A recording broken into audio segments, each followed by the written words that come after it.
La mujer de la foto es Larisa Tala Leonicio Rodríguez, y el hombre que está junto a ella, Luis Antonio Garnica, es quien le arrebató la vida de manera cruel en 2023, en el estado de Guanajuato, México. Pero lo que indignó a toda la comunidad y resultaba casi increíble fue lo siguiente. A su lado también estaba su madre biológica, Elizabeth Arabás, quien participó en el plan para asesinar a su propia nuera. El caso fue impactante no solo por su brutalidad, sino también por la frialdad inhumana de ambos autores, al intentar simular todo como un suicidio. Si quieres conocer toda la aterradora verdad detrás de este caso, quédate hasta el final del video.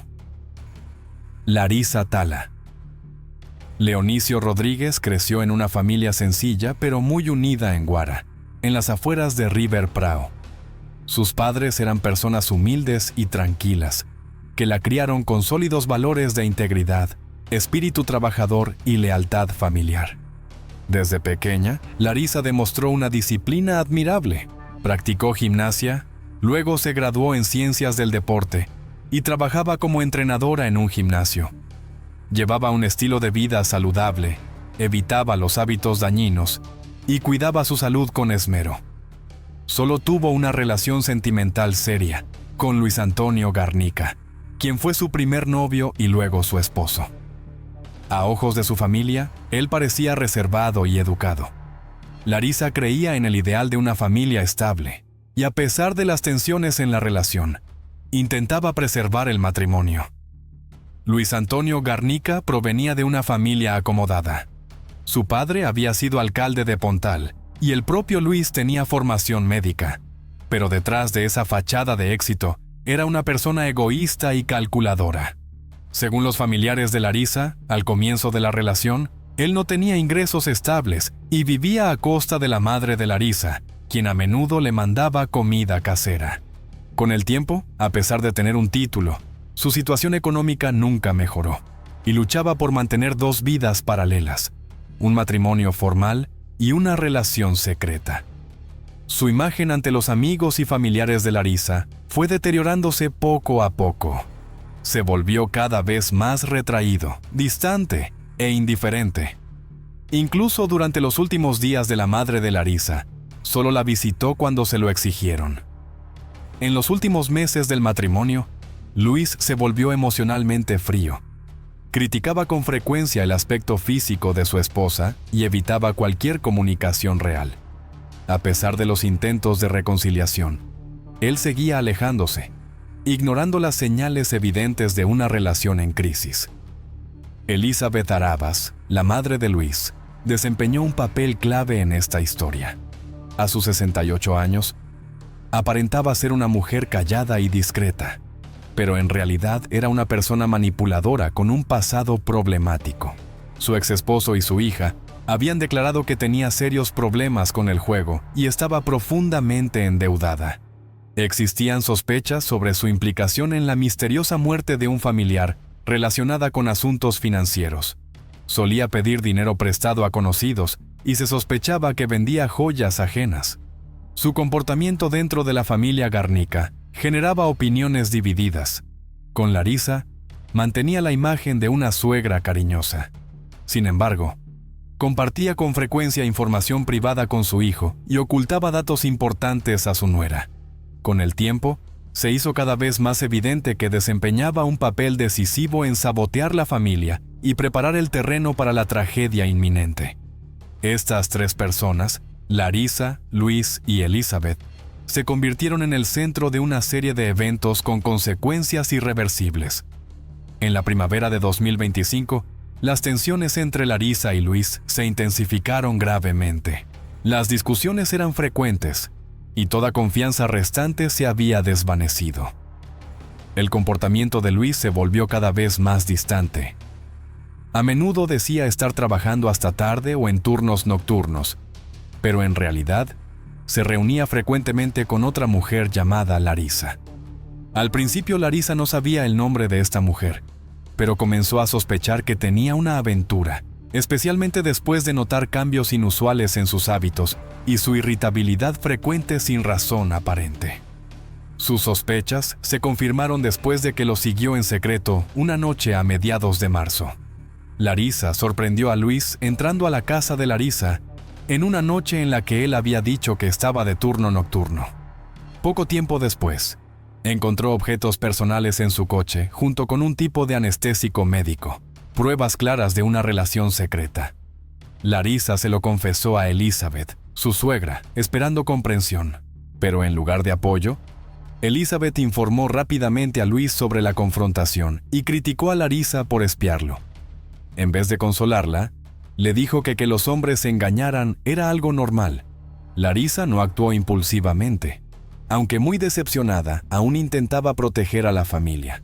Según su padre, Larisa quería tener una conversación tranquila con Luis para encontrar una solución pacífica. En los días siguientes, confió en privado a algunos amigos cercanos sobre la posibilidad de un divorcio, pero les pidió que no intervinieran. Durante ese tiempo, una amiga le ofreció el uso temporal de un departamento desocupado para ayudarla a tener un espacio donde pensar. El 15 de marzo de 2025, Larisa le comunicó a Luis su decisión de terminar el matrimonio. También confirmó esta intención con una amiga de confianza. Su objetivo era reducir las tensiones y prepararse para una separación respetuosa. Larisa también informó a su padre y le pidió que no interfiriera para evitar provocar algún enfrentamiento entre Luis y su hermano. Al día siguiente, el 16 de marzo, Elizabeth Arabas comenzó a buscar en Internet información sobre sustancias altamente tóxicas. Ese mismo día, le llevó a Larisa un tazón de sopa que había preparado ella misma. Larisa, sin sospechar ningún peligro, aceptó la comida. Solo unas horas más tarde, comenzó a experimentar síntomas digestivos severos, incluyendo calambres y náuseas. Aunque se sentía mal, Larisa pensó que el malestar podría deberse al estrés o a comida en mal estado. El 18 de marzo, Larisa volvió a confiarse con una amiga cercana, expresando que se sentía agotada tanto física como mentalmente. Ella dijo que la energía en su cuerpo se estaba agotando poco a poco y expresó su preocupación porque Luis seguía evitando cualquier conversación significativa. Al mismo tiempo, Elizabeth, su madre, de repente se mostró inusualmente atenta. Llevaba comida, visitaba con frecuencia de forma proactiva e insistía en ayudar a Larisa, a pesar de que anteriormente la había criticado por querer dejar el matrimonio. Para el 19 de marzo, Larisa se confió con un familiar sobre el deterioro de su estado de salud.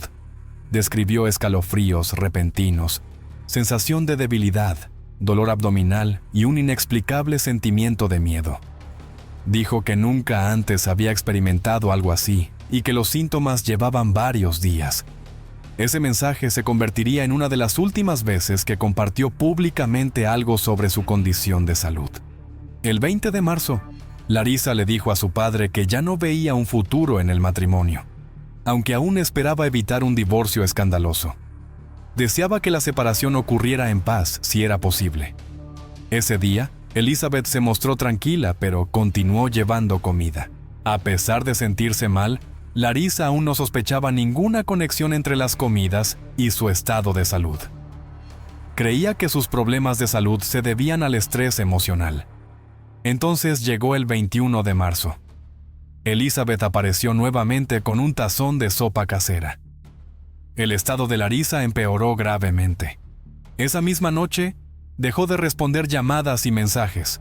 Unas horas después, llegó la mala noticia. Había fallecido. En la mañana del 22 de marzo de 2025, Luis Antonio Garnica informó que había encontrado a su esposa inconsciente en su departamento. Afirmó que acababa de regresar de un turno nocturno, que entró a la casa y encontró a Larisa tirada en el suelo. Según su declaración, comenzó de inmediato a practicarle RCP y llamó a los servicios de emergencia. Sin embargo, en pocas horas de iniciada la investigación, comenzaron a surgir inconsistencias entre su versión de los hechos y las pruebas reales. Un detalle clave fue un mensaje que Luis envió a la amante de Larisa. A las 10:25 am, le escribió a la mujer diciendo que Larisa había muerto. Solo 9 minutos después, a las 10:34, el personal médico llegó al lugar. Sin embargo, al ingresar, Luis aún realizaba maniobras de reanimación, alegando que Larisa mostraba signos de vida. El equipo médico determinó rápidamente lo contrario. Ella ya había entrado en rigidez cadavérica, haciendo imposible cualquier intento de resucitación. Los paramédicos notaron que el cuerpo estaba frío, sin pulso ni respiración, y que la piel mostraba señales claras de que llevaba muerta un tiempo considerable. Cuando la policía llegó a la escena, una de las primeras cosas que notaron fue que Luis insistía en una cremación rápida. No informó inmediatamente a la familia de Larisa sobre su muerte y procedió por su cuenta con el papeleo necesario para la cremación. Esto generó de inmediato alertas entre los investigadores, especialmente al enterarse de que Larisa provenía de una cultura que valoraba el entierro y rechazaba completamente la cremación. Otro detalle despertó aún más sospechas. La cuñada de Larisa, Vivian, estaba presente en el departamento cuando llegaron los servicios de emergencia. El personal de seguridad del edificio confirmó que ella ingresó al complejo casi al mismo tiempo que el equipo médico. Esto llevó a una pregunta obvia. ¿Cómo es que ella estaba allí antes que la policía? ¿Y por qué fue la primera en entrar al apartamento? En la escena, los oficiales descubrieron señales de alteración. Las sábanas habían sido retiradas. Se encontraron toallas enrolladas con manchas rojas cerca, y el cesto de ropa contenía artículos que podrían haber sido utilizados para limpiar. El equipo médico que examinó el cuerpo de Larisa notó alimentos no digeridos en su estómago. Este detalle se convirtió luego en una prueba clave que llevó a realizar un análisis toxicológico completo. La teoría inicial de un infarto repentino comenzó a cambiar hacia una sospecha de envenenamiento. Las acciones de Luis el día que Larisa murió comenzaron a parecer un montaje para hacer que el incidente pareciera una tragedia inesperada. La línea de tiempo, los mensajes que envió y su comportamiento antes y después de la llegada de los servicios de emergencia pintaban un cuadro que cada vez se asemejaba más a una premeditación. Los investigadores también comenzaron a observar más de cerca el papel de Vivian, notando que parecía saber sobre la muerte de Larisa antes de cualquier anuncio oficial. Superficialmente, Luis parecía un esposo desconsolado atrapado en una crisis, pero a medida que los investigadores profundizaban, revisando documentos, registros de mensajes y resultados forenses, la narrativa superficial empezó a desmoronarse. El enfoque pasó de simplemente averiguar qué había pasado a examinar quiénes podrían haber estado involucrados en los momentos posteriores a la muerte de Larisa. Inmediatamente después de que se anunciara oficialmente la muerte de Larisa Tala Leonicio Rodríguez, tanto Luis Antonio Garnica como su hermana Vivian fueron puestos bajo estrecha vigilancia. En apenas 24 horas después del incidente, ya habían tomado acciones que generaron serias sospechas. Se descubrió que, solo un día después de la muerte de Larisa, se realizaron transacciones financieras utilizando su cuenta bancaria. Luis había utilizado su tarjeta de débito para hacer compras en una farmacia e incluso intentó retirar dinero de un cajero automático. Algunas transacciones fueron rechazadas debido a actividad sospechosa. Un intento de acceder a su cuenta de ahorros también falló debido a un bloqueo automático de seguridad. Más tarde, el personal del banco confirmó que estas transacciones se realizaron desde dispositivos registrados a nombre de Luis. En una sucursal bancaria local en Pontal, una ciudad vinculada a la familia Garnica, un cajero informó sobre una solicitud inusual. Vivian, la hermana de Luis, había intentado solicitar información de cuentas bancarias pertenecientes a Larisa. El problema era, Vivian no tenía ninguna autoridad legal para acceder a esa información. La cuenta de Larisa estaba registrada en otra región, y el intento de Vivian de acceder a datos financieros personales sin autorización legal fue registrado oficialmente como un acceso no autorizado. Este incidente atrajo de inmediato la atención de los investigadores y fue considerado la primera interferencia de un tercero en los asuntos de Larisa con evidencia documentada. Mientras tanto, la familia de Larisa, especialmente su hermano y su padre, presionaron para que se realizara una investigación exhaustiva sobre las circunstancias que rodearon su muerte. perturbado por los rumores e irregularidades. El hermano de Larisa buscó asesoría legal con el abogado Matus Fernando. El 24 de marzo, 2 días después de su muerte, comenzaron las consultas con representantes legales. A pesar de la especulación en línea de que Larisa podría haberse quitado la vida, sus seres queridos rechazaron firmemente esa posibilidad. Según personas cercanas a ella, Larisa no tenía antecedentes de problemas de salud mental. Mantenía un estilo de vida activo, estaba recibiendo terapia psicológica y tenía planes claros para el futuro, incluyendo presentar la demanda de divorcio. El abogado contratado por la familia de Larisa solicitó que no se procediera con la cremación hasta que se completaran los análisis toxicológicos. Esta decisión resultó ser crucial para el caso. El médico forense ordenó una autopsia completa, incluyendo pruebas toxicológicas.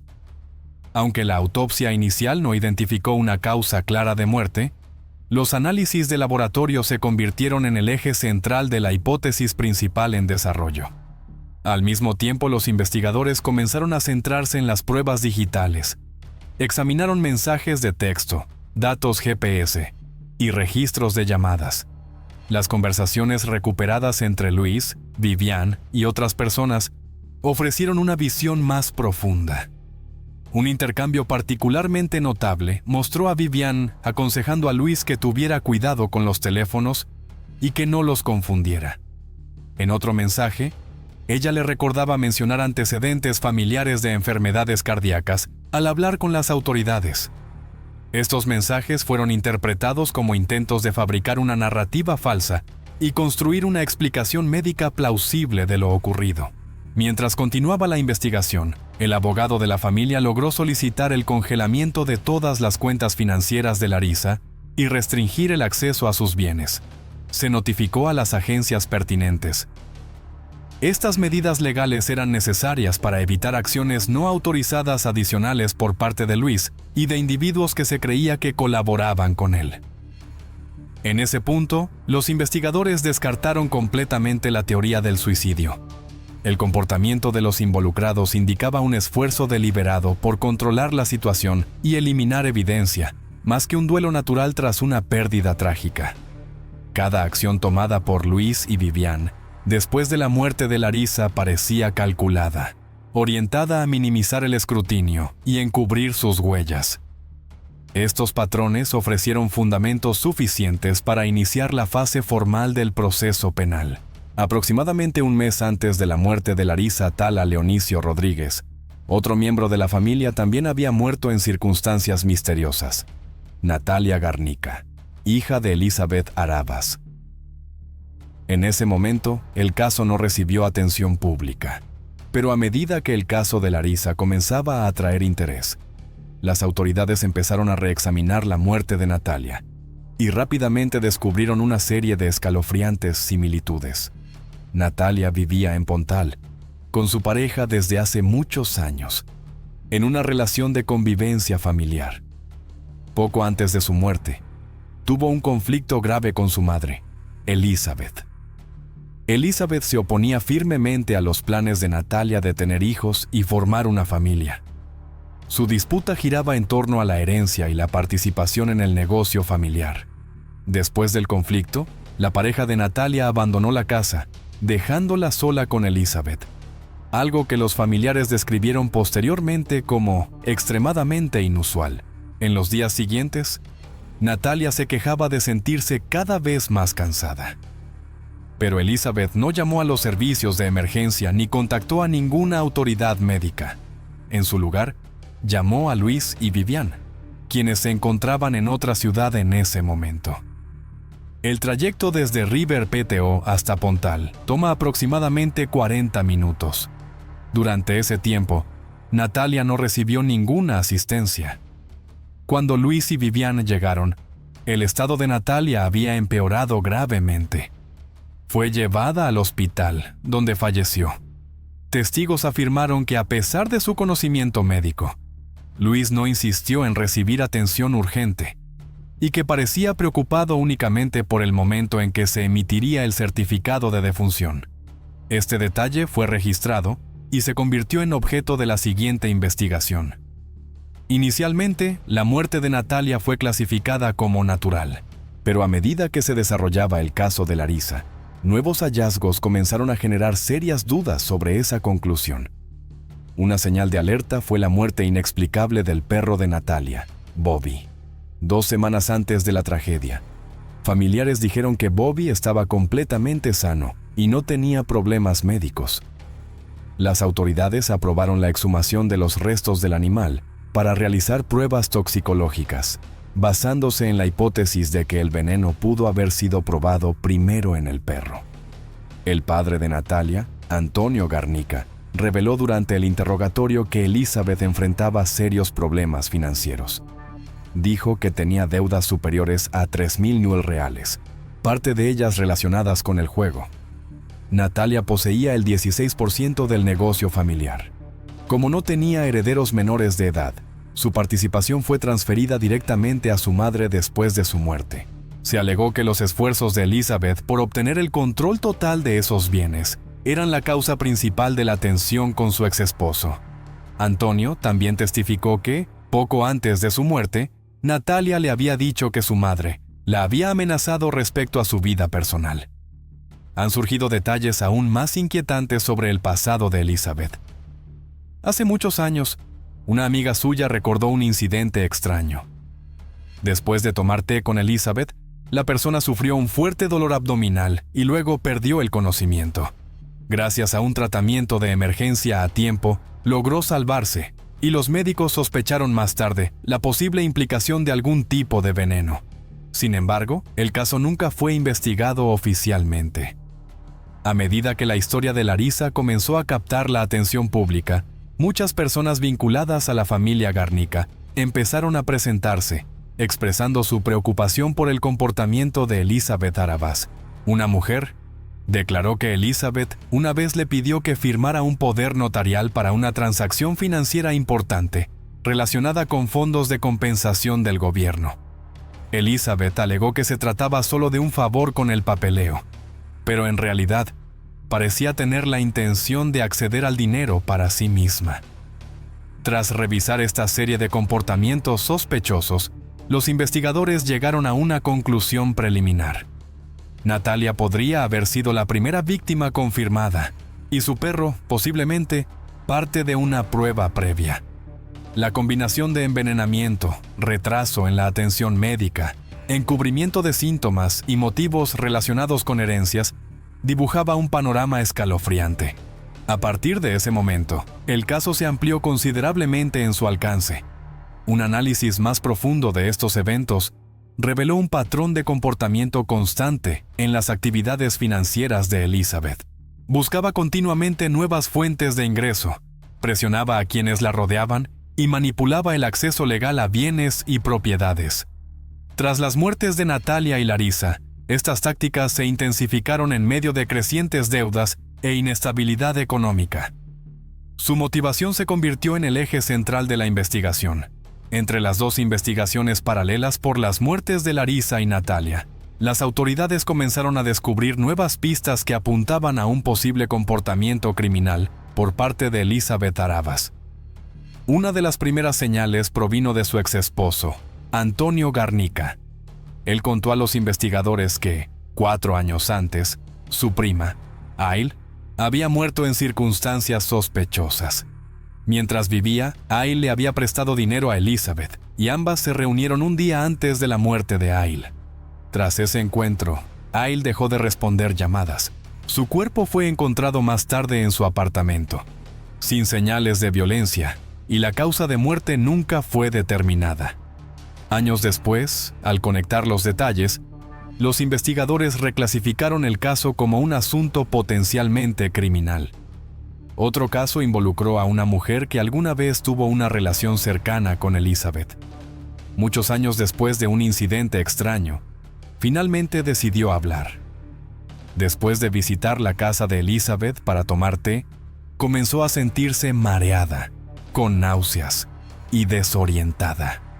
Elizabeth le dio una pastilla verde para el dolor de cabeza. Ella la tomó, pero esa misma noche tuvo que ser hospitalizada con síntomas compatibles con envenenamiento.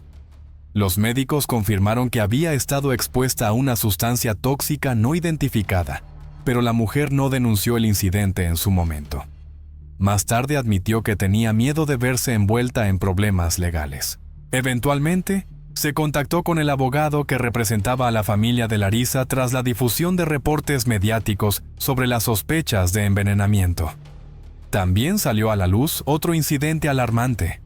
Elizabeth había intentado obtener un poder notarial de una mujer que estaba a punto de recibir una compensación judicial. La mujer, sintiéndose abrumada por la presión de Elizabeth, dijo a los investigadores que temía ser su próxima víctima.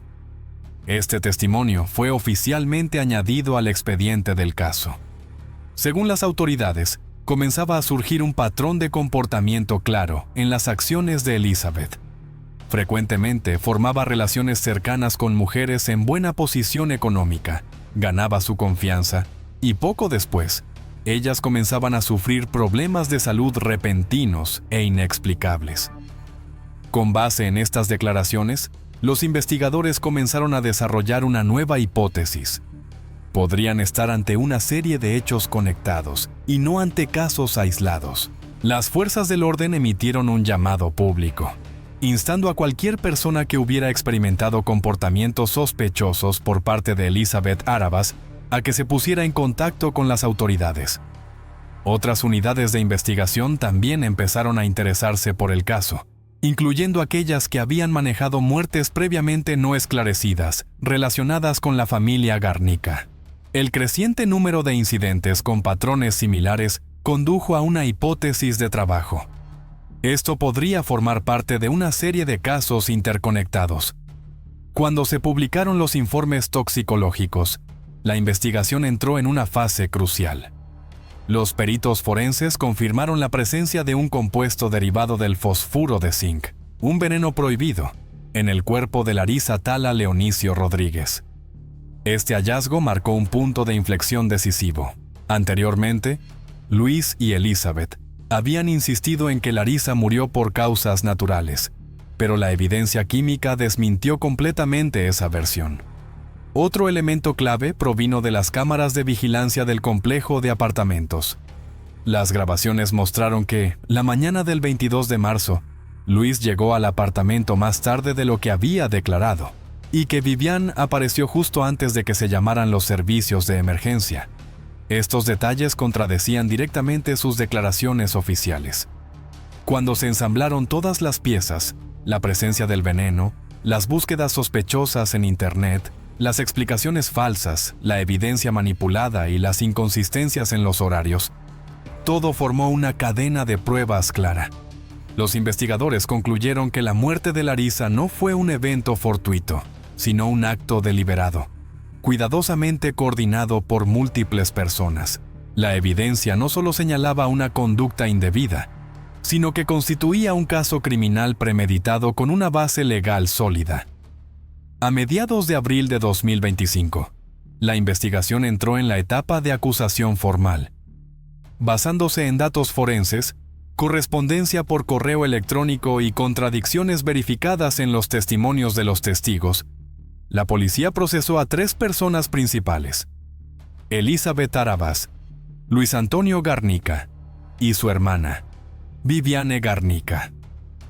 El cargo principal se refería a la muerte intencional de Larissa Tala Leonicio Rodríguez por envenenamiento. Los investigadores determinaron que Elizabeth fue quien preparó las comidas de Larissa en sus últimos días. Investigó activamente sustancias tóxicas, planeó cómo ocultar sus acciones y coordinó la participación de miembros de la familia. Luis fue procesado como cómplice. Estaba completamente al tanto de las intenciones de su madre. No intervino, ocultó señales de envenenamiento y ayudó a destruir pruebas después de la muerte.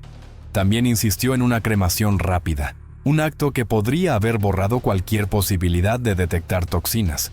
Vivian Garnica también fue señalada como cómplice.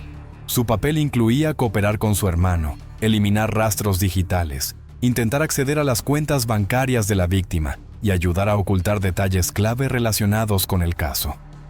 Los mensajes recuperados de su teléfono confirmaron que sabía de la muerte de Larisa con anticipación y participó en planear cómo comunicar los hechos a las autoridades y al personal médico. Paralelamente, se abrió una investigación separada sobre las circunstancias de la muerte de Natalia Garnica. Aunque no se realizaron análisis toxicológicos en ese momento, las autoridades abrieron un expediente penal ante la sospecha de juego sucio. Esta decisión se basó en el comportamiento inusual de Elizabeth el día en que su hija murió, particularmente su negativa a solicitar ayuda médica y señales que indicaban un posible envenenamiento. Otro factor que influyó fue la muerte previa del perro de Natalia, que también había generado preocupación. Aunque aún no se presentaron cargos formales en el caso de Natalia, las pruebas fueron incluidas en un expediente de investigación separado. Las acusaciones contra los 3 imputados fueron presentadas oficialmente ante la Fiscalía Distrital. Cada uno fue citado a declarar. Tras los interrogatorios, tanto Elizabeth como Luis fueron arrestados. Vivian fue sometida a una restricción de movilidad, obligada a permanecer en la zona y entregar su pasaporte. Mientras tanto, el tribunal aprobó una solicitud para incautar los bienes de la familia Garnica y congelar todas las cuentas vinculadas a los sospechosos. El caso atrajo una atención pública significativa. Periodistas, organizaciones defensoras de derechos y expertos legales iniciaron un debate nacional sobre las deficiencias en el manejo de la violencia doméstica, vacíos legales en la protección de las mujeres y señales de advertencia que habían sido ignoradas. Muchos creyeron que la tragedia podría haberse evitado si los servicios sociales hubieran intervenido a tiempo. En esta etapa, los cargos ya habían sido presentados oficialmente y el proceso principal de recolección de pruebas concluido. El siguiente paso era el juicio, un proceso que se esperaba revelara toda la verdad ante la opinión pública. El juicio por la muerte de Larisa Tala Leonicio Rodríguez comenzó en julio de 2025, bajo una intensa vigilancia de los medios y del público. Los 3 principales acusados eran Elizabeth Arabas, madre de Luis, Luis Antonio Garnica, esposo de Larisa, y su hermana Vivian Garnica. Los cargos incluían daño intencional con agravantes, complicidad, destrucción de pruebas y conspiración para apropiación indebida de bienes. En la primera audiencia, la Fiscalía presentó toda la secuencia de los hechos. Desde el deterioro en la salud de Larisa, los intentos de envenenamiento, hasta las comunicaciones electrónicas recuperadas y las contradicciones en el comportamiento de los acusados. Los peritos médicos fueron clave en los argumentos de la Fiscalía. Confirmaron la presencia de fosfuro de zinc en el cuerpo de Larisa. Los investigadores también destacaron el historial de búsquedas en línea y los mensajes entre Elizabeth y miembros de la familia, demostrando que ella tenía conocimiento previo y había planeado sus acciones. Los abogados defensores intentaron cuestionar las conclusiones toxicológicas, argumentando que el envenenamiento no podía confirmarse con certeza absoluta. Sin embargo, las pruebas fueron realizadas por laboratorios independientes, y el tribunal no encontró motivos para dudar de su validez. Luis alegó que no sabía nada sobre las acciones de su madre, pero mensajes de texto y grabaciones de audio presentadas en el juicio mostraron que había coordinado con Elizabeth y Vivian tras la muerte de su esposa. Vivian sostuvo que solo intentaba ayudar a su hermano y que desconocía cualquier irregularidad. Pero el tribunal consideró su eliminación activa de rastros digitales, sus intentos de acceder a las cuentas de Larisa y sus esfuerzos por engañar a los investigadores. Su papel fue clasificado como el de una cómplice, con obstrucción deliberada de la justicia. Simultáneamente, también se revisó el caso de la muerte de Natalia Garnica. Aunque no existían datos toxicológicos, el tribunal consideró fundamentadas las sospechas hacia Elizabeth.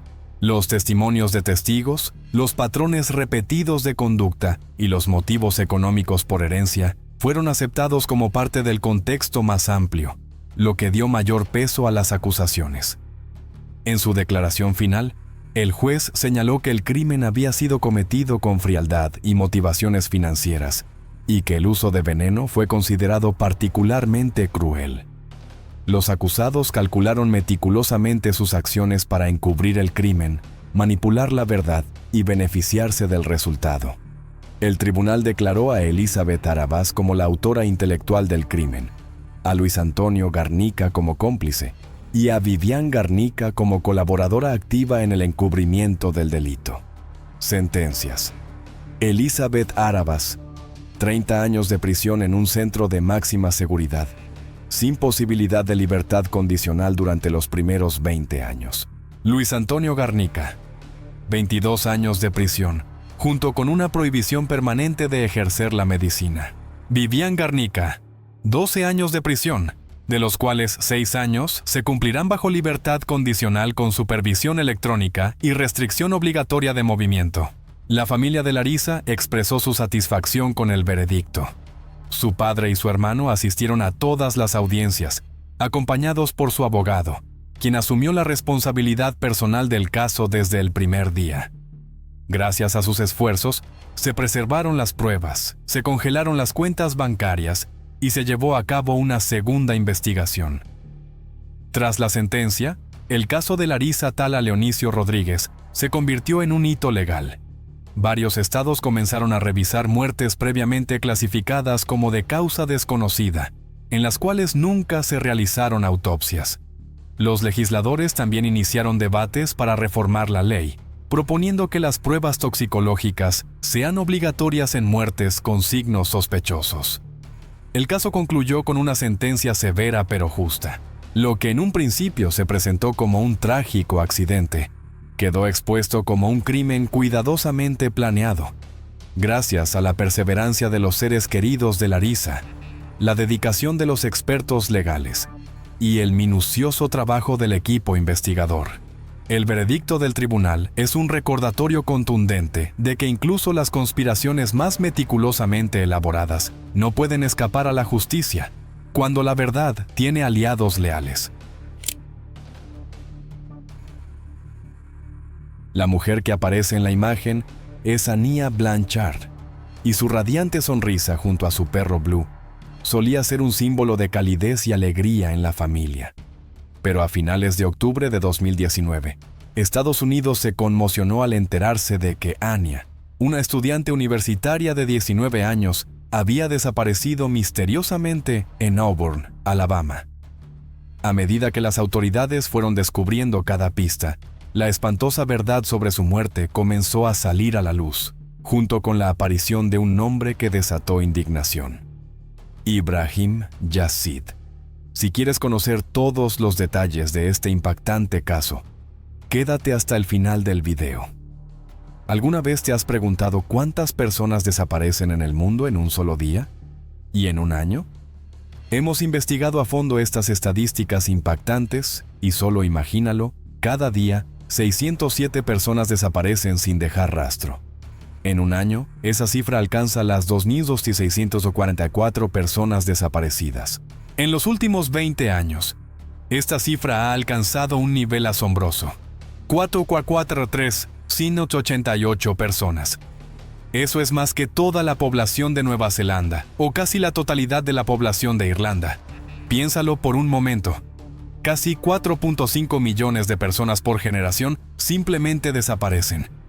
Pero ¿cómo es posible que, en esta era digital de la información, la gente aún pueda desaparecer? Aquí está la respuesta.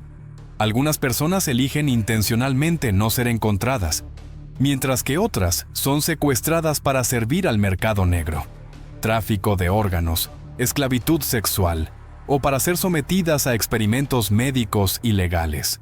Y luego están los individuos retorcidos que simplemente se llevan a la gente para satisfacer sus propios fines crueles. Pero a veces, los desaparecidos son encontrados y se convierten en otro titular trágico. El 24 de octubre de 2019, Ania Blanchard, de 19 años, fue reportada como desaparecida por el Departamento de Policía de Auburn, Alabama. Sus padres y seres queridos iniciaron una campaña de búsqueda a gran escala, y en cuestión de días, las autoridades locales se unieron al esfuerzo. ¿Podría la desaparición de esta joven universitaria ser solo una broma adolescente dramática? Tal vez simplemente había salido de fiesta en exceso o se había enojado con sus padres como muchos otros adolescentes. Ese tipo de comportamiento podría ser cierto para cualquier otro joven, pero no para Anya Blanchard. Anya Blanchard nació el 22 de junio de 2000, hija de Elijah Blanchard Sr. y Angela Harris. La familia vivía en Homewood, Alabama. Su padre era empresario y su madre, enfermera titulada. Cuando Anya tenía unos 3 años, sus padres se divorciaron, pero mantuvieron una relación amistosa. En 2003, su madre, Angela, conoció al luchador de peso pesado de MMA Walt Harris, y poco después los dos se casaron. A pesar de que sus padres se divorciaron cuando ella era pequeña, Anya tenía una relación maravillosa con ambos. Con el tiempo, se convirtió en parte de 2 familias diferentes, recibiendo amor y apoyo tanto de su madrastra, Yashiva Blanchard, como de su padrastro, el luchador de UFC Walt Harris. Esos 2 pares de padres, junto con su hermano mayor, Elijah Blanchard Jr., solo 17 meses mayor que ella, eran todo su mundo. Desde pequeña, Anya tenía un fuerte instinto maternal, algo que aprendió observando el trabajo de su madre. La amabilidad de Anya hacía que quienes la rodeaban se sintieran amados y en paz, y siempre estaba dispuesta a escuchar y ayudar cuando alguien tenía un problema.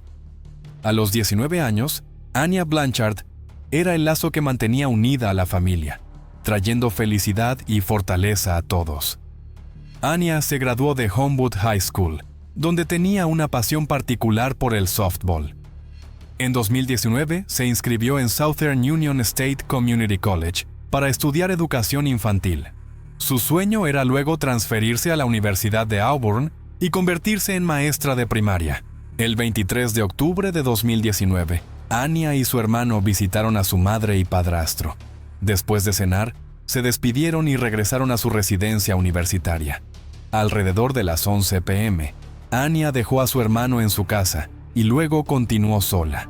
Vivían a solo 10 minutos de distancia.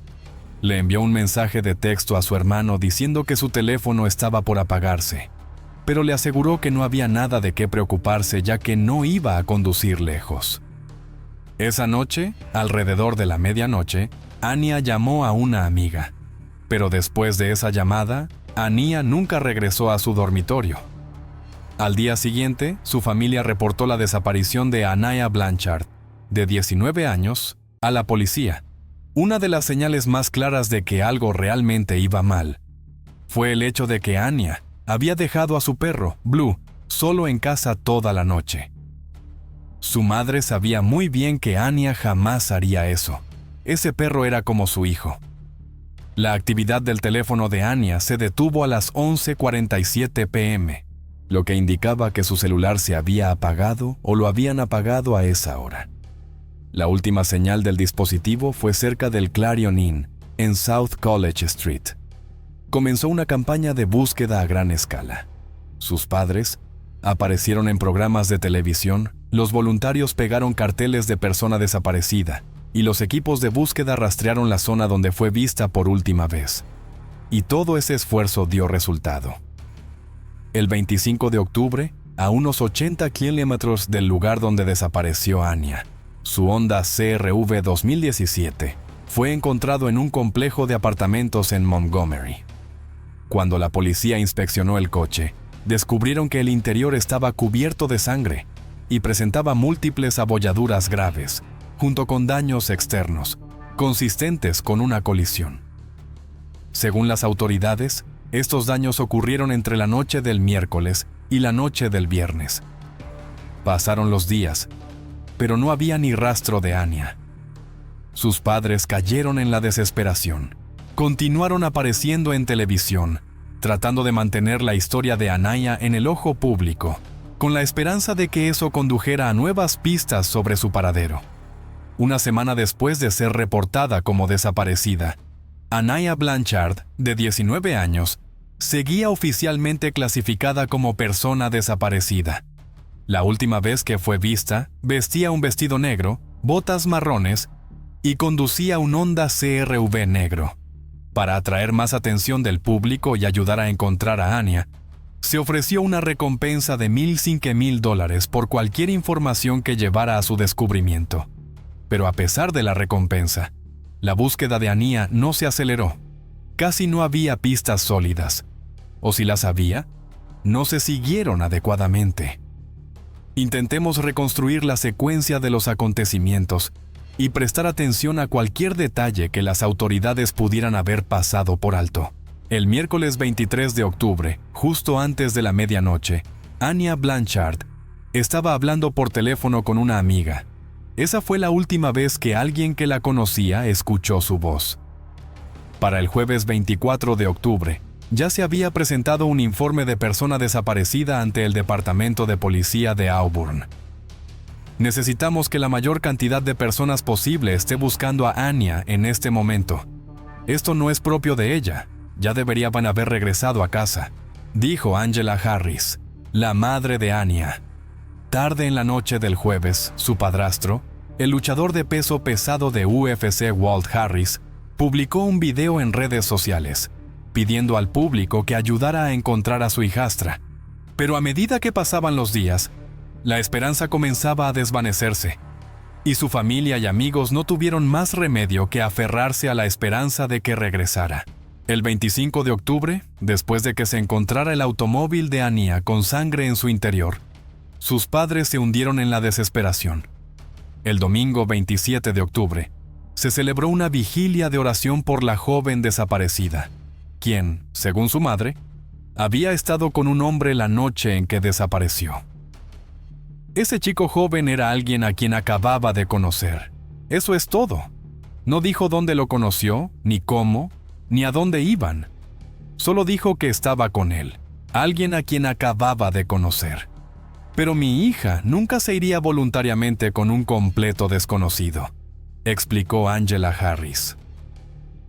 El lunes 28 de octubre, la policía difundió imágenes de vigilancia que mostraban a Ania entrando en una tienda de conveniencia alrededor de las 11:21 p.m. para comprar papas fritas.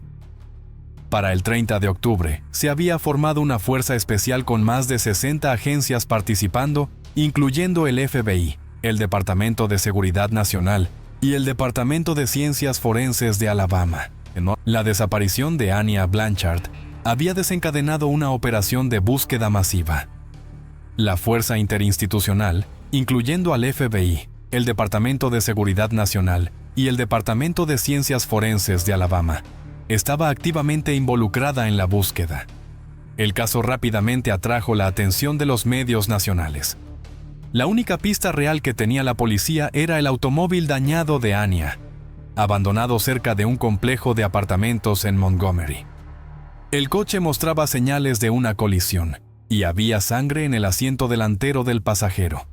El Departamento de Ciencias Forenses de Alabama confirmó que la sangre pertenecía a Ania Blanchard, lo que indicaba que pudo haber resultado gravemente herida, posiblemente de forma fatal.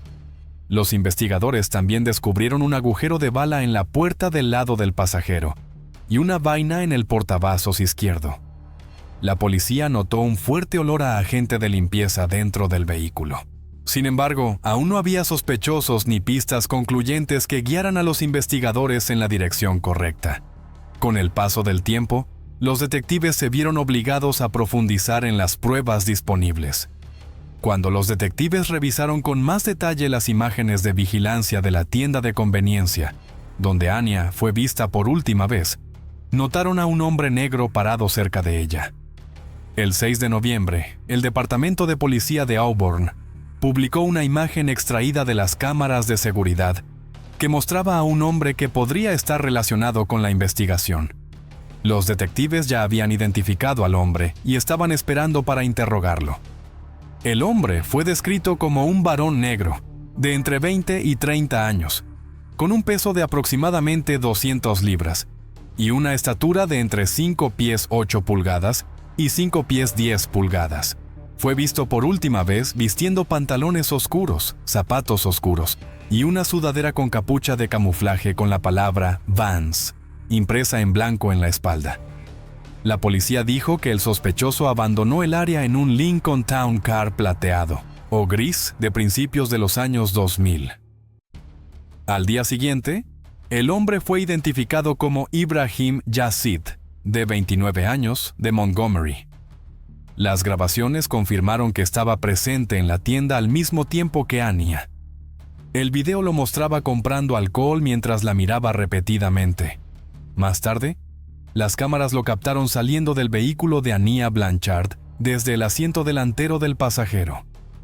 Imágenes de otra gasolinera lo mostraron volviendo a subirse al coche de ella en el asiento delantero del pasajero.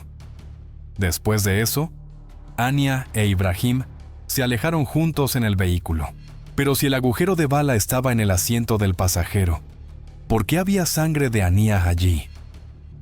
Los testimonios de testigos confirmaron que esa noche, Ania Blanchard e Ibrahim Yazid fueron vistos hablando cerca de su coche, afuera de la tienda.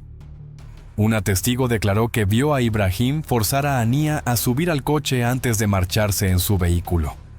Según los detectives, esta testigo le contó a una amiga lo que había visto, pero ninguna de las dos intervino para ayudar a la desconocida.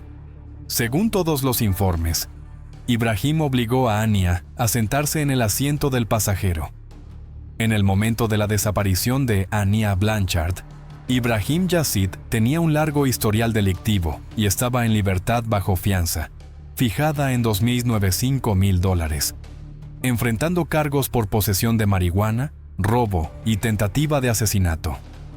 A los 30 años, Ibrahim había cometido casi todo tipo de delitos, incluidos actos violentos, excepto asesinato como tal. El sospechoso también había sido acusado anteriormente de intentar matar a 2 agentes de policía en 2012, cuando embistió su patrulla. En 2017 fue arrestado por agredir gravemente a un oficial de policía. Tenía antecedentes de agredir a agentes con armas, traficar drogas sintéticas y participar en robos. Durante un intento de fuga, incluso embistió contra un vehículo policial. Y aún así, sorprendentemente, el tribunal continuaba concediendo fianza a este reincidente o le imponía penas mínimas. En junio de 2020, Ibrahim Yazid fue acusado del asesinato en 2018 de la víctima Stephen Hammy.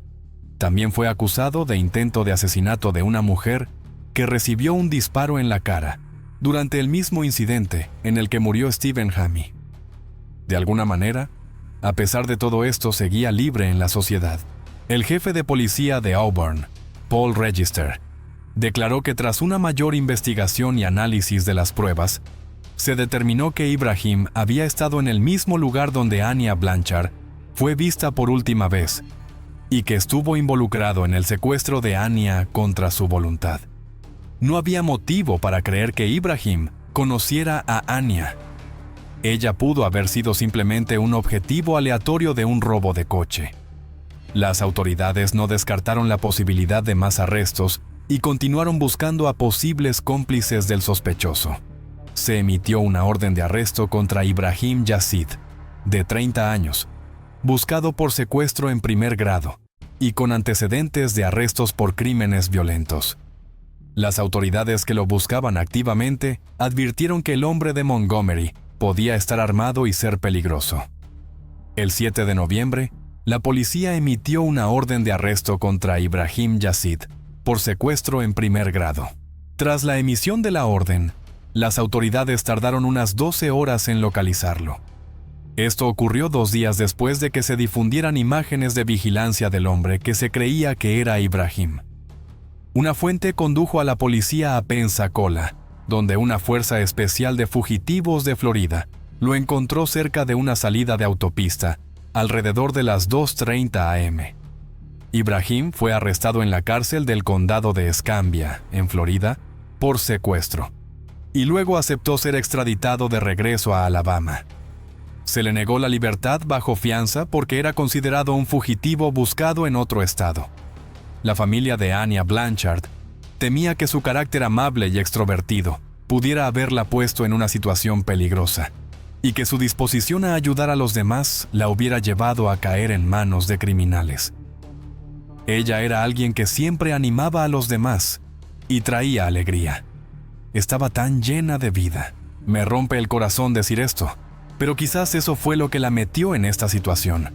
Confiaba demasiado en la gente, y creo que alguien pudo haber aprovechado eso, dijo su madre en otra entrevista. La familia también desmintió los rumores de que Anya tenía planes de encontrarse con un chico la noche en que desapareció, diciendo que habían revisado sus redes sociales y confirmado que Anya no había hablado con nadie más que su familia y su compañera de cuarto. Uno de los últimos mensajes que Anya envió fue un mensaje de Snapchat a su compañera de cuarto, diciendo que estaba con un chico que acababa de conocer.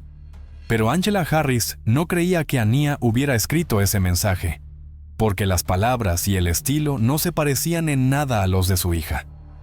Decidió no compartir más detalles sobre ese mensaje, porque los investigadores sospechaban que Ibrahim tenía cómplices que ayudaron a encubrir el robo del auto, y que estaban con él la noche en que Anya desapareció. La investigación volvió a estancarse hasta que la policía arrestó a un segundo sospechoso, Antwine Squirmy Fisher, el 22 de noviembre. Más tarde, un fiscal reveló que Fisher había ayudado a Ibrahim a cambiar de vehículo y le proporcionó dinero mientras huía a Florida. Antes de que los detectives pudieran interrogar completamente a Fisher, el caso de secuestro se convirtió en un caso de asesinato. El 23 de noviembre, la policía arrestó a un tercer sospechoso, David Johnson Jr., y lo acusó de obstrucción a la justicia. Los cargos contra Fisher y Johnson fueron finalmente desestimados. El fiscal del condado de Lee, Brandon Hughes, se negó a decir cómo había obstruido Johnson la justicia. Una orden de silencio sobre el caso impidió que abogados, fiscales y testigos compartieran detalles con la prensa. Según Fisher, Ibrahim Yazid llegó a la casa del señor David Johnson padre el 24 de octubre de 2019, entre las 5 y las 6 a.m. Fisher dijo que vio el coche de Anya Blanchard estacionado cerca de unos arbustos en ese momento. Supuestamente, Ibrahim le dijo a Fisher que necesitaba más gasolina para el coche robado. Fisher condujo a Ibrahim a una gasolinera donde llenaron un bidón de gasolina antes de regresar a la casa de Johnson.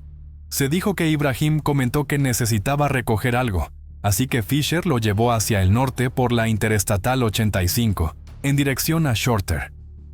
Fisher dijo que se detuvieron en Montgomery, donde Ibrahim recogió lo que necesitaba, un rifle de asalto. Luego, condujeron hasta un cementerio cerca de la I-85. Allí, Fisher dijo que vio a Ibrahim arrastrando algo que parecía ser dos piernas envueltas en una manta. Se dijo que Ibrahim pasó un tiempo en el bosque antes de regresar al coche. A fines de noviembre, la esperanza de encontrar a Anya con vida prácticamente se había desvanecido. El 25 de noviembre, la policía descubrió un cuerpo humano abandonado. El cuerpo fue encontrado en el condado de Macon, en una zona boscosa cerca de un camino rural. Los investigadores encontraron un cráneo que parecía tener un agujero de bala en la parte superior. Junto a los restos, encontraron ropa que coincidía con el conjunto que Anya Blanchard llevaba puesto por última vez, así como una bala de plomo. El 27 de noviembre, los restos fueron identificados oficialmente como los de Anya Blanchard. Una autopsia reveló que había muerto por una herida de bala en la cabeza. Como resultado, los cargos contra Ibrahim se elevaron de secuestro en primer grado a asesinato capital. Fue acusado de 2 cargos de asesinato capital. Uno por cometer el crimen en un vehículo con un arma letal mientras la víctima estaba dentro del coche, y otro por matar durante la comisión de un secuestro en primer grado. La audiencia preliminar se retrasó varias veces debido a la pandemia de COVID-19, pero el público y la familia de Anya esperaban pacientemente la sentencia más dura para el hombre que les arrebató a su querida hija. Ibrahim, acusado del secuestro de Anya Blanchard, de 19 años, compareció ante el tribunal para la audiencia preliminar el 20 de noviembre.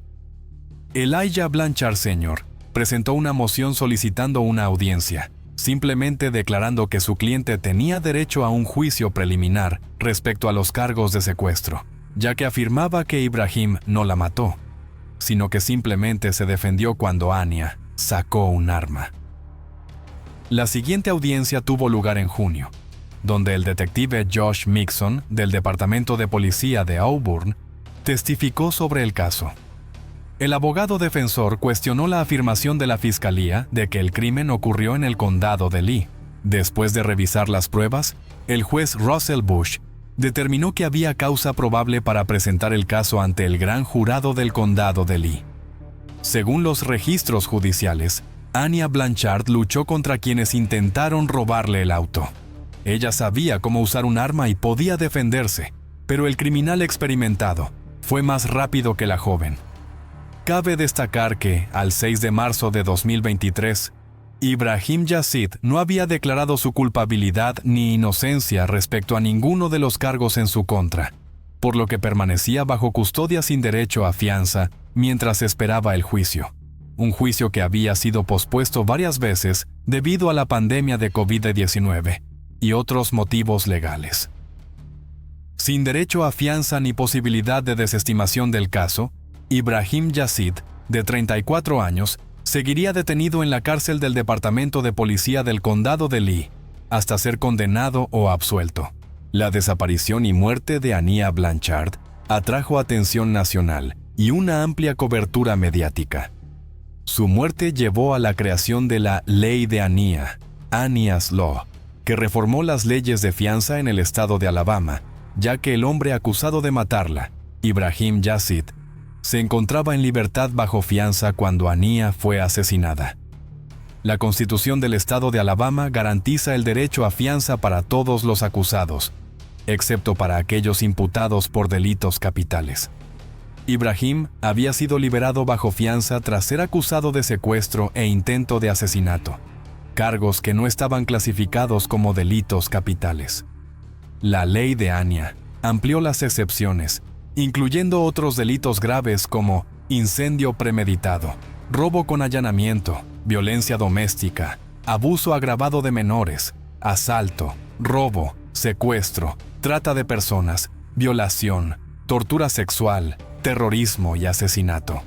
La ley permite a los fiscales solicitar una audiencia de fianza, y un juez puede aprobarla o negarla.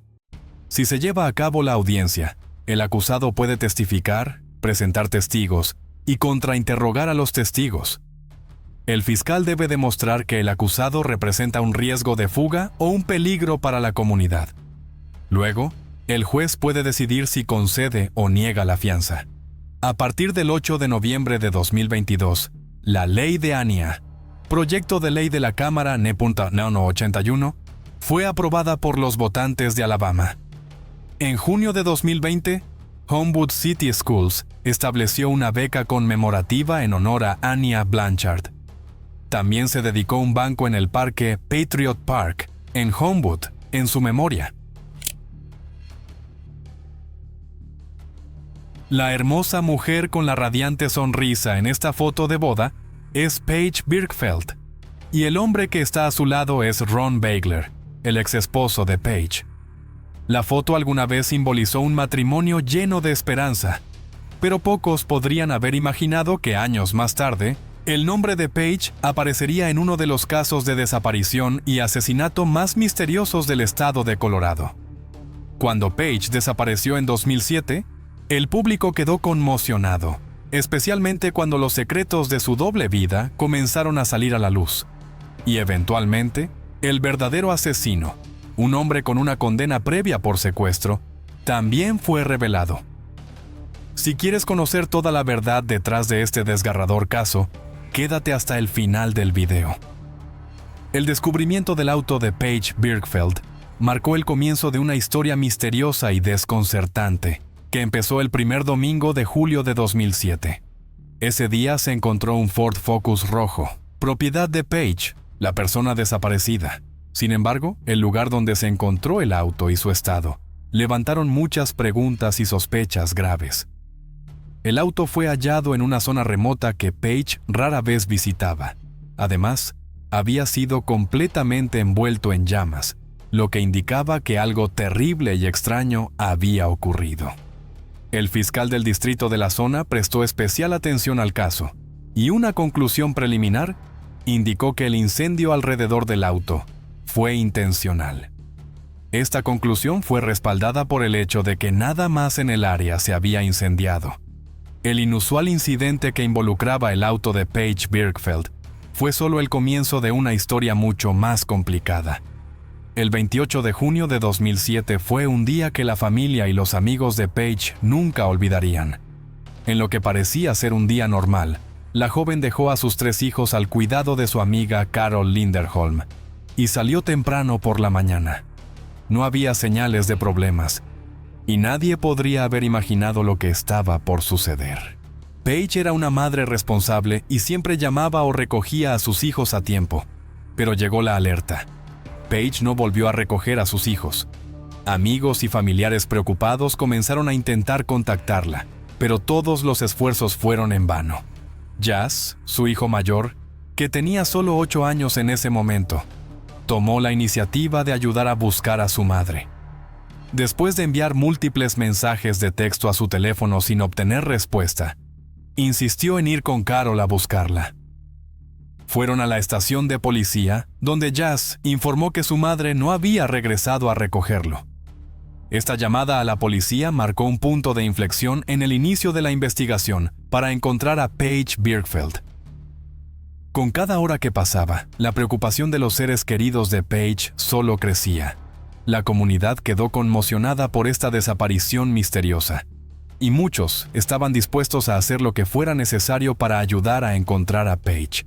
Así comenzó una campaña de búsqueda pública a gran escala para devolver a la joven a sus hijos y seres queridos. Ese mismo día, el padre de la mujer desaparecida, Frank Birkfeld, recibió una llamada profundamente preocupante de parte de un empleado de la oficina del sheriff. El mensaje fue breve pero impactante. Su hija estaba desaparecida. Frank rápidamente se dio cuenta de que algo grave había ocurrido. Intentó contactar a Paige, pero no obtuvo respuesta. En pánico y desesperación, Frank llamó a su hijo mayor, Craig, que estaba al otro lado del país. Craig no dudó en comprar un boleto de avión de solo ida y voló a la ciudad para unirse a la búsqueda de su hermana. La familia y los seres queridos unieron fuerzas con la policía y voluntarios para lanzar una búsqueda a gran escala. Personas de diferentes vecindarios comenzaron a buscar a Paige, registrando las áreas circundantes y revisando cada rincón que pudiera contener alguna pista sobre su paradero. La policía comenzó a examinar cuidadosamente la historia de Paige con sus seres cercanos para ver si alguno de ellos podría estar relacionado con su desaparición.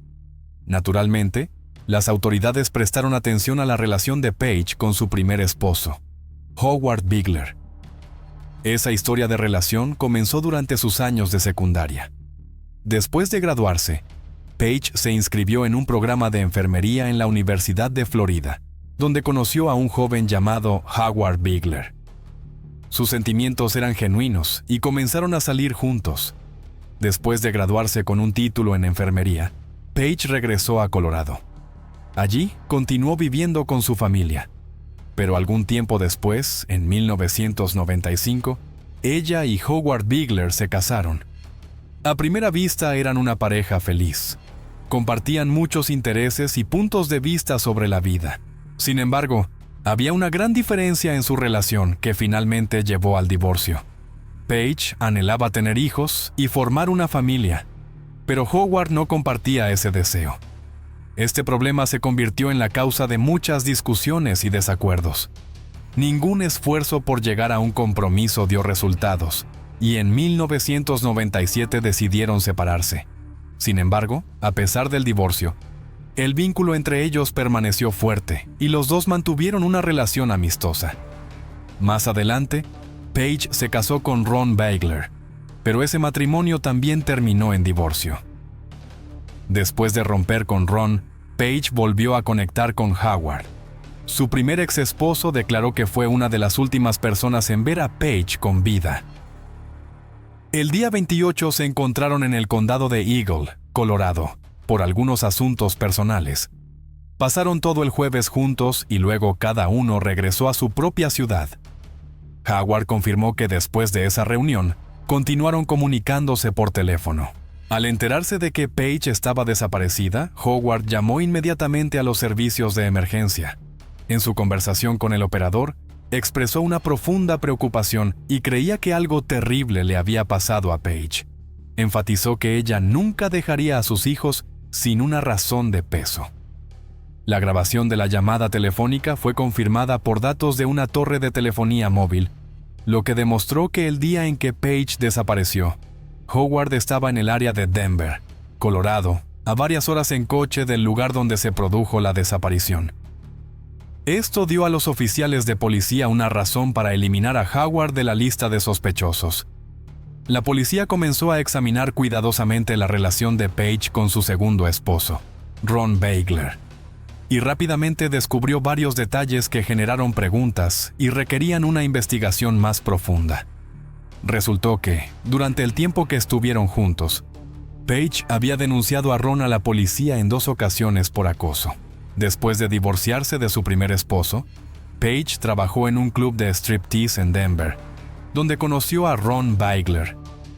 Este hombre era adinerado y había heredado una gran fortuna del negocio familiar. Tras enamorarse, Paige y Ron no dudaron en casarse en 1998. Su familia se estableció en una lujosa casa en Colorado, donde Paige cumplió su sueño de convertirse en madre.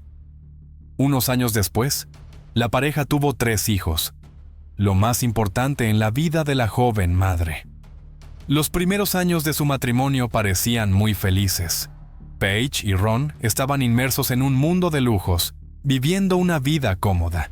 Sin embargo, todo comenzó a desmoronarse repentinamente, y la causa fueron las dificultades financieras que enfrentaba Ron. Algunos negocios familiares enfrentaron problemas serios, lo que empeoró la situación económica hasta el punto en que Ron se vio obligado a declararse en bancarrota. La crisis financiera condujo a una crisis profunda en la familia. Para el año 2004, las tensiones en el hogar habían alcanzado su punto máximo, lo que llevó a Paige a llamar a los servicios de emergencia en 2 ocasiones. La primera vez, informó que Ron la había amenazado con matarla a ella y a los niños. Pero cuando llegó la policía, ambos dijeron que habían resuelto el problema por su cuenta. Un año después, ocurrió un incidente más grave. Paige denunció que Ron la había agredido y afirmó que la golpeó mientras sostenía a su hijo menor en brazos. En esta ocasión, Ron fue arrestado y acusado de agresión en 3er grado. Posteriormente, se declaró culpable de un cargo de acoso, pero el caso fue desestimado, y Ron evitó ir a la cárcel. La relación entre la pareja empeoró, y decidieron separarse. Después de eso, Ron se mudó al estado de Pensilvania. Los investigadores interrogaron a Ron para verificar su coartada el día que Paige desapareció. Ron afirmó que estaba en casa y que no podía haberle hecho daño, pero los investigadores no pudieron descartar por completo la posibilidad de que estuviera involucrado en la desaparición. Finalmente, Ron se unió a la búsqueda y participó activamente en la localización de Paige. Los agentes encargados de la investigación no escatimaron esfuerzos para encontrar cualquier pista que pudiera ayudar a resolver esta historia misteriosa y rastrear el paradero de la madre desaparecida. Uno de los primeros pasos fue examinar minuciosamente el automóvil de Paige. Partiendo de la suposición de que podría encontrarse evidencia en el auto que ayudara a determinar la ubicación de la mujer, o al menos entender lo que le sucedió, el sargento Wyler de la oficina del sheriff del condado señaló que el incendio provocado a menudo se usa para destruir pruebas potenciales. Sin embargo, el examen del vehículo proporcionó a los expertos información extremadamente valiosa. El asiento del conductor estaba completamente echado hacia atrás, lo que sugería que la última persona en conducir el Ford era un hombre alto. Paige era una mujer pequeña y no alcanzaba los pedales desde esa posición. En el maletero, encontraron la libreta de notas de Paige, en la que se habían arrancado las páginas correspondientes del 26 al 29 de junio. Con cada hora que pasaba, la búsqueda de Paige se volvía más desesperada. Unos días después de que se encontrara el coche incendiado, un conductor se detuvo en la autopista del sureste, a las afueras de la ciudad, debido a un problema con una llanta. Un talonario de cheques que yacía cerca llamó su atención, y de inmediato alertó a las autoridades. Cuando los investigadores registraron ese tramo de carretera, también encontraron historiales médicos, tarjetas de seguro y otras pertenencias de Page. El sargento Wyler descubrió que se habían arrancado algunas páginas del talonario de cheques y que los objetos estaban esparcidos por un área bastante grande. Sin embargo, lo más importante fue una tarjeta de presentación encontrada en la carretera. Se convirtió en la clave que dio un giro completo a la investigación. Resultó que Page llevaba una vida secreta de la que sus seres queridos no tenían idea. Según el contenido de la tarjeta de presentación, la mujer trabajaba como escort bajo el alias de Carrie. Este descubrimiento puso en duda todas las suposiciones anteriores en la investigación sobre la desaparición de Paige Birkfeld. A partir de ese momento, los oficiales de policía tuvieron que enfrentarse a detalles completamente nuevos que nunca habían imaginado. Después del divorcio, Paige se dio cuenta de que ahora tenía que trabajar y ganar tanto dinero como fuera posible para mantener a sus hijos y cubrir sus necesidades. Abordó la situación con determinación y comenzó su propio negocio de ropa infantil. Al mismo tiempo, daba clases de baile y vendía utensilios de cocina para una empresa. A pesar de su apretada agenda, Paige siempre hacía tiempo para sus hijos, asistía a las reuniones de padres y participaba activamente en las actividades escolares. Un nuevo descubrimiento por parte de la policía dio un giro completo a lo que hasta entonces se conocía. Resultó que Paige llevaba una vida completamente secreta. Tenía un teléfono separado que usaba exclusivamente para llamadas relacionadas con su trabajo. Este teléfono se convirtió en la clave para descifrar un misterio mucho más complejo de lo que sus amigos y familiares más cercanos jamás hubieran imaginado. Las preguntas de los investigadores solo aumentaban. ¿Por qué una madre dedicada y una empresaria exitosa elegiría llevar una doble vida? ¿Estaba su profesión secreta relacionada con su desaparición? Todas estas preguntas se convirtieron en una prioridad máxima en la investigación y añadieron una nueva capa de misterio al caso. Basándose en el teléfono encontrado en el coche de Paige, los detectives accedieron a la lista de contactos y a las llamadas entrantes y salientes en las horas previas a la desaparición de la joven. La última llamada desde ese teléfono se realizó el 28 de junio, alrededor de las 9 p.m. A partir del análisis de esta información, se identificaron a 7 personas como sospechosas, incluyendo a Lester Ralph Jones. El historial delictivo de Lester Jones llamó particularmente la atención de los investigadores. Tenía antecedentes de violencia contra mujeres y había sido condenado anteriormente por secuestro, por lo que había cumplido una sentencia de 5 años en prisión. Sin embargo, esa no fue la única razón por la que la policía se alarmó. Su coche era blanco y, según la descripción exterior, muy similar al vehículo que la amiga de Paige, Carol, había visto. Carol compartió esta información importante con los detectives. Relató un incidente cuando Paige se acercaba a su coche y vio otro coche blanco estacionado cerca, bloqueando la entrada a su casa. Indignada, Paige se subió a su vehículo para retroceder, pero los dos coches colisionaron, aunque el conductor desconocido huyó inmediatamente del lugar. A partir de esa información, los investigadores comenzaron a sospechar que Lester podría haber estado obsesionado con Paige y la estaba acosando. La investigación reveló posteriormente que Lester Jones había intentado agendar una cita con Paige para un servicio íntimo el día antes de su desaparición. Lester fue interrogado y negó tener información relacionada con la desaparición de Paige. Proporcionó huellas dactilares y una muestra de ADN. Sin embargo, en la casa de Lester, la policía descubrió varios objetos sospechosos, incluyendo un teléfono desechable, una peluca de hombre, Viagra, una hoja de papel con el número de teléfono del servicio de escort y ropa interior femenina de varias tallas. El teléfono desechable atrajo especialmente la atención de los investigadores. El análisis del registro de llamadas en el teléfono de Paige mostró que el día de su desaparición, alguien intentó contactarla múltiples veces desde un número no registrado. Durante el interrogatorio, Lester negó poseer un segundo teléfono, lo que significaba que había mentido a la policía. Basándose en el embalaje del teléfono encontrado en la casa de Lester, la policía determinó que el teléfono había sido comprado en un supermercado de North Avenue. Las grabaciones de vigilancia del establecimiento mostraban que había sido Lester quien compró el teléfono. Cuando le mostraron el video, Lester se negó a reconocer que el hombre del video era él. Con todo esto, Lester Jones se convirtió en el principal sospechoso en la desaparición de Paige. Sin embargo, dado que aún no había pruebas específicas para procesarlo, la policía continuó vigilándolo e intentó encontrar el cuerpo de Paige para reunir evidencia suficiente para una acusación formal. El caso se estancó durante muchos años, mientras la familia y los seres queridos de la joven eran consumidos por el dolor. Nadie sabía qué había sucedido con la joven madre, y la búsqueda parecía inútil. A medida que pasaba el tiempo, la esperanza de que Paige aún estuviera viva se desvanecía gradualmente. Todo cambió en 2012, cuando un excursionista descubrió accidentalmente restos humanos en un barranco, entre rocas y arbustos, en el condado de Delta.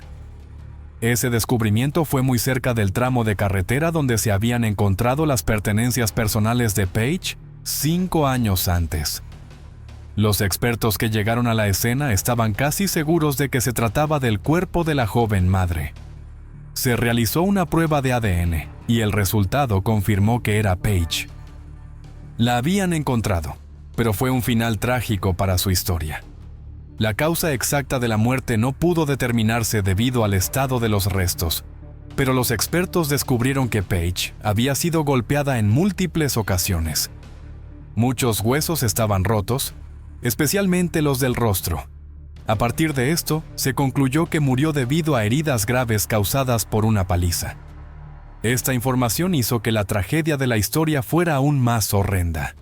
El cuerpo de Paige había estado enterrado bajo tierra, pero debido a la erosión del suelo durante años, los restos salieron a la superficie, lo que podría explicar por qué no la habían encontrado antes. El caso contra Lester Ralph Jones permaneció inactivo durante muchos años después de que se encontrara el cuerpo de Paige. En noviembre de 2014 fue acusado de secuestro, asesinato en primer grado y asesinato en segundo grado.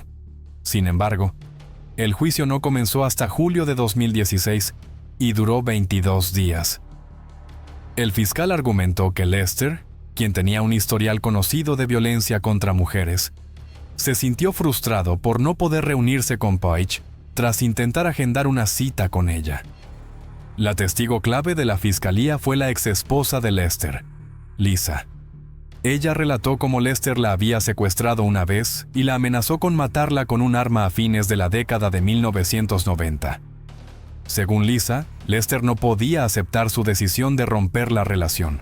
En una ocasión, sacó un arma y atacó a la pareja, y el novio de Lisa recibió un disparo en la cabeza.